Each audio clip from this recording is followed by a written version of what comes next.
साथियों, 6 दिसंबर 2024 को मैंने एक वीडियो शूट की थी, एक वीडियो बनाई थी जो गोंगो से करीब 1 किलोमीटर की दूर, जहाँ पहले पुरानी पशु मंडी हुआ करती थी, गोंगो नकुड़ रोड पर, कच्ची नकुड़ रोड, जिस पर सेरमो मिल भी पड़ता है, शुगर फैक्ट्री। वहाँ पर एक जंगल के बीच, यानी कि कोई आसपास बसासत नहीं, कोई आसपास मकान नहीं, और वहाँ पर एक मस्जिद का निर्माण किया और 1-2 कमरे, निर्माणाधीन कमरे थे, और वहाँ करीब 30-35 बच्चे, मासूम छोटे छोटे बच्चे थे, जिनको मैंने दिखाया था। 6 दिसंबर 2024 की ये बात है। मैंने दिखाने की कोशिश की थी और ये दिखाया था कि ये छोटे छोटे बच्चे जो कई जिलों से थे, हरियाणा से थे, करनाल और आपके पानीपत से, सहारनपुर से, और गोंगो के भी आसपास के गांव के ये छोटे छोटे बच्चे थे जिनको यतीम बताया गया था।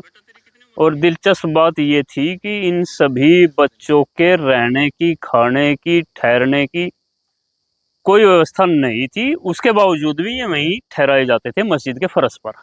और मैंने तब कहा था कि ये जंगल के बीच ये बिल्डिंग है, ये मस्जिद है, और खेतों में सांप, कीड़ा, कंटा रहते हैं, ये बच्चे सुरक्षित यहाँ नहीं है। मैंने ये कहा था उस समय। और वहाँ के जो जुम्मेदार थे, जुम्मेदार तो नहीं कहूँगा, जुम्मेदार कहना तो एक मतलब गलत बात होगी, क्योंकि जुम्मेदार का मतलब तो जिम्मेदारी उठाने वाला होता है। ये गैर जिम्मेदार लोग हैं, इनको जुम्मेदार कहना तो गलत होगा। ये जो निजीकरण के चलते जो एक चंदे को खाने की नियत से चंदे का धंधा करते हैं, धर्म की आड़ लेकर धार्मिक ब्लैकमेलिंग करते हैं, धर्म की आड़ में जो धंधा करने वाले लोग हैं, उनको जुम्मेदार कहना ये तो एक अपने आप में गलत बात होगी। मैं उस तथाकथित मस्जिद मदरसे का मालिक कह सकता हूँ, जो स्वतंत्र था, उस पर किसी के रूल फॉलो नहीं होते, उसके ऊपर कोई जिम्मेदार नहीं है, उससे पूछने वाला कोई नहीं है, और वो किसी से बताने के लिए बाध्य नहीं है। इस तरह के बहुत सारे लोग हैं जिन पर निगरानी अति आवश्यक है, और सरकार को भी इन पर ध्यान देने की जरूरत है। मैंने यही दिखाया था कि ये गैर जिम्मेदार लोग हैं, और हजरत आप गलत कर रहे हैं। छोटे छोटे बच्चों को जहाँ जहाँ से आप लेकर के आए हैं कि यतीम है, वहाँ ऑलरेडी पहले से मदरसे मौजूद हैं। अब आप गंगो की बात कर रहे हैं। गंगो एक मुस्लिम बहुल इलाका है, और मदरसों की एक तरह से भरमार यहाँ पर है, छोटे मदरसे से लेकर के बड़े मदरसे तक की यहाँ व्यवस्था है। उसके बाद भी आप जो है 1 किलोमीटर दूर गंगो से बियाबान जंगल में, अगर आप निजी संपत्ति खरीद कर 100-200 गज का प्लाट ले करके और उसमें एक मस्जिद बना करके उसमें बच्चे, यतीम के नाम से बच्चे रख करके आप अपना धंधा चलाते हैं, तो ये गलत बात है। और ये हमारी खास तौर से मुसलमानों के लिए ही एक गलत चीज साबित होने वाली है। इससे गैर मुस्लिमों को, हिंदुओं को कोई नुकसान नहीं है। बहुत से लोग बोलते हैं कि भाई आप किसी मंदिर के बारे में या उनके बारे में नहीं बोलते, आप इन पर आवाज उठाते रहे। भाई, जिस चीज का हमें नुकसान है हम उसी पर बात करेंगे ना। और मैं किसी अच्छे पर कोई टिप्पणी नहीं कर रहा हूँ, मैं इस तरह की टिप्पणी ऐसे लोगों पर कर रहा हूँ जिसकी अब 1.5 साल के बाद जो बात सामने आई है, एक बच्चे का वहाँ कत्ल हो गया। मैं कत्ल कहूँगा, वैसे सांप ने काटा है उसको, और सांप के काटने से एक 10-11 साल का बच्चा तड़प तड़प कर उस मदरसे में उसने दम तोड़ दिया। और घटना कैसे हुई, ये 4-5 दिन पुरानी घटना है, और ये अब जून 2026 चला हुआ है। दिसंबर 2024 में मैंने वीडियो बनाई थी, पूरा करीब 1.5 साल इसमें हो गया, और मैंने जो आशंका जाहिर की थी वो अब सामने आई है। उस समय करीब 30-35 बच्चे थे, और खुद मदरसे के मालिक ने बताया था कि हम 4-5 पढ़ाने वाले हैं और 4-5 ही सफीर हैं जो चंदा इकट्ठा करते हैं, और सारे एक ही परिवार से हैं। अब इस बच्चे के साथ घटना कैसे घटी, बड़ी दर्दनाक और दुख भरी कहानी है।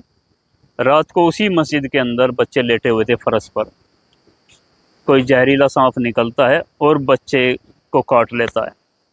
बच्चा उठता है, रोता है, उसके आसपास लेटे हुए बच्चे भी उठते हैं, पता भी चलता है कि सांप ने काट लिया, और बच्चे खुद ही उसको जो है प्राथमिक उपचार में लग जाते हैं। बच्चे क्योंकि वीडियो वगैरह जो मोबाइल से जो है देखते रहते हैं, उन्होंने खुद ही बंद लगाया, हाथ में उसके सांप ने काटा था ऐसा बताया गया, और उसमें पाँव में उसको बंद दिया गया। और फिर बच्चा परेशान हुआ, बंद खोल दिया गया, उसको पानी ये सब हो, ये 3 घंटे तक ड्रामा। बच्चा मतलब 3 घंटे तक बच्चा तड़पता रहा। और उस मदरसे का, उस तथाकथित मदरसे का तथाकथित जिम्मेदार, या उस मदरसे का कोई स्टाफ पढ़ाने वाला, या उस मदरसे का कोई सफीर चंदा इकट्ठा करने वाला वहाँ, या रात के समय कोई पहरेदारी करने वाला, कोई वहाँ पर नहीं नजर आया। 3 घंटे रात भर, 3-4 घंटे बच्चा तड़पता रहा, बिलबिलाता रहा, दूसरे बच्चे भी परेशान रहे। लेकिन मजाल क्या, ये चंदा चोर वहाँ पर ठहरे हों। 3-4 घंटे के तड़पने के बाद बच्चा बेसुध होकर के गिर गया। उसके बाद कुछ किसी बच्चे ने किसी तरह फ़ोन किया हो या जैसे भी किया हो, 4 घंटे के बाद वहाँ पर स्टाफ का सदस्य आता है और फिर उसको सरकारी हॉस्पिटल गोंगो में ले जाया जाता है, जहाँ पर उसको बच्चे को मृत घोषित कर दिया जाता है। अब आप बताएं, ये दुर्घटना है या कत्ल है या लापरवाही है, या इसको आप क्या समझते हैं? मेरी नज़र में तो ये लापरवाही के कारण एक मर्डर है, क्योंकि जिस जगह यह मदरसा है वहाँ पर मदरसे होने का कोई औचित्य नहीं है। और अगर मदरसा आपने कर भी लिया, आपने चार दीवार खड़ी करके आपने जो है अपना धंधा जोड़ भी दिया, तो आपकी जिम्मेदारी बनती है जिन छोटे छोटे मासूम बच्चों को आप वहाँ रख रहे हैं, जिनको आप यतीम बताते हैं, वो यतीम हैं या नहीं है, लेकिन आपने वो यतीम बताने हैं, या यूं कहें आपने ये पूरी कौम यतीम सिद्ध कर दी है। आप एक यतीम कौम है ये ऐसा देखना चाहते हैं, क्योंकि यतीम के चलते आपकी, यतीम के साथ आपकी रोजी रोटी जुड़ गई है। कहाँ तो आप देने वाले थे, कहाँ तो आप सल्लल्लाहु अलैहि वसल्लम ने और आपकी जो दीनी तालीम है आपको देना सिखाया था, हेल्प करनी सिखाई थी, आपको एक अलग ही एक रोल मॉडल बना करके आपको भेजा था दुनिया के अंदर, और कहाँ अब आप एक यतीम कौम बन करके उभरे हैं। और ये देखने में भी आता है। खैर, ये 4 घंटे मदरसे में बच्चा तड़पा, मस्जिद में बच्चा तड़पा और इसने दम तोड़ दिया, तो इसने आप मर्डर समझते हैं या इसको आप एक दुर्घटना समझते हैं?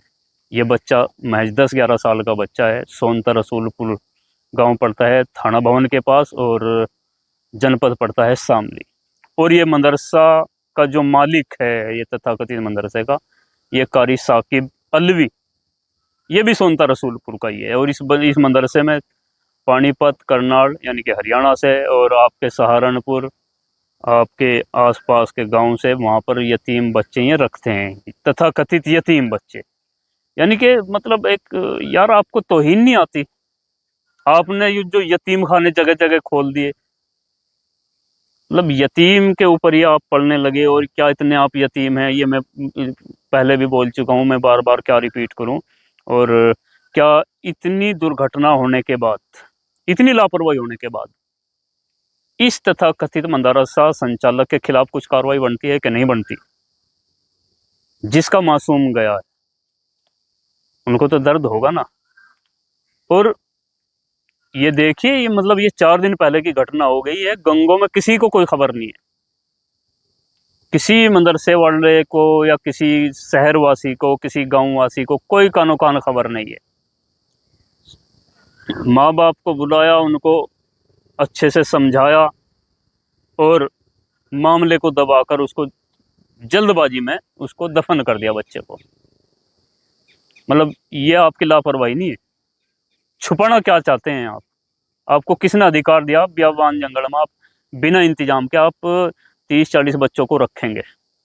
और आप 30-40 बच्चों के ऊपर आप पूरी फैमिली, 1 दर्जन मेंबर आपके इसी चंदे के धंधे पर पड़ेंगे? क्या आप पूरी फैमिली आपकी इतनी काबिल है कि आप जो है शिक्षा की अलग जगाएंगे, आप जो है एक शिक्षा का केंद्र खोल करके आप इतनी, मतलब इतने आप जिम्मेदार लोग हैं?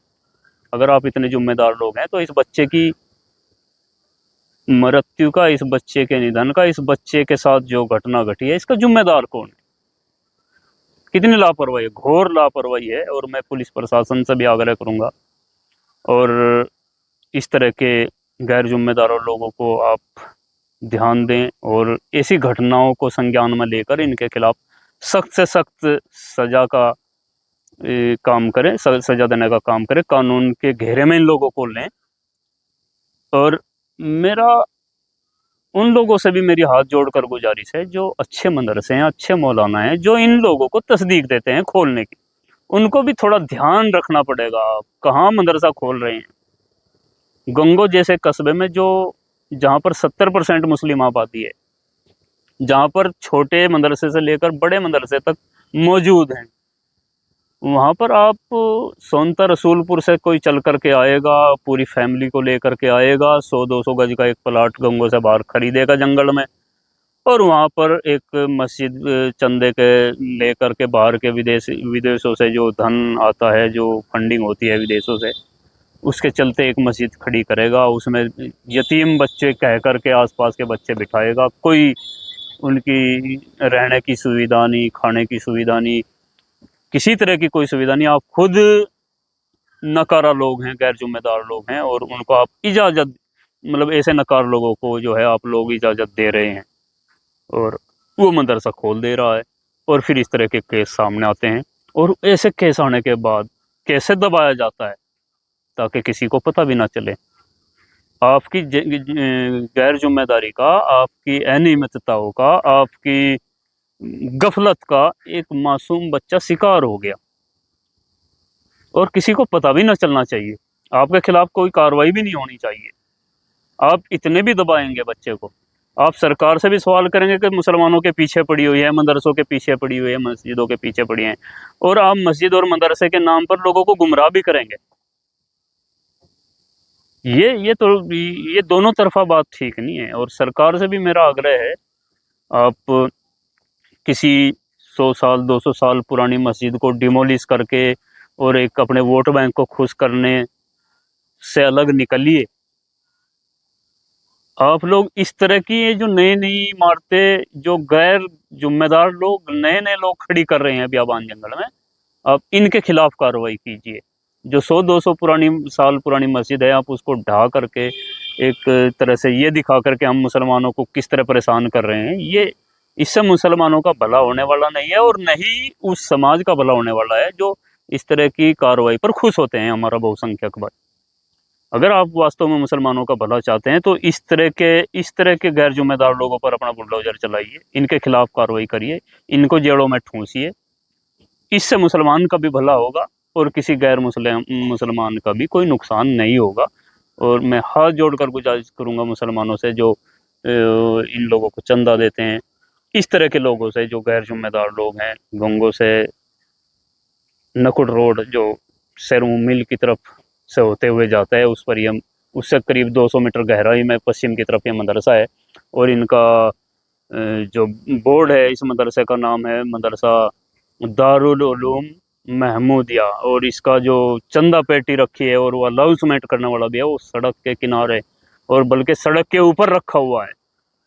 और फिर ये लोग मतलब ये बोल देते हैं आराम से कि हमारे साथ इतना कुछ ये हो गया, मतलब इतनी खुली छूट के बाद भी, इतनी गैर जिम्मेदारी के बाद भी, ये आप बच्चों के किलर हैं, ये आपके बच्चों का कत्ल कर रहे हैं। बहुत सारी घटनाएं इस तरह की घटती हैं। तो जो भी आपका सुझाव हो कृपया करिए, और मैं पुलिस प्रशासन से उम्मीद रखूँगा कि ऐसे गुंडों पर, ऐसे दरिंदों पर, ऐसे गैर जिम्मेदार लोगों पर, ऐसे गैर कानूनी काम करने वालों पर सख्त से सख्त कार्रवाई होनी चाहिए। 4 है जी। 4 पढ़ाने वाले जी। और चंदा मांगने वाले? चंदा मांगने वाले 4-5 हैं जी। 4-5 चंदा मांगने वाले हैं, 4-5 पढ़ाने वाले हैं, और 30 बच्चे मौजूद हैं। और आपका नाम दोबारा एक बार? मोहम्मद साकिब। मोहम्मद साकिब, सोनता रसूलपुर।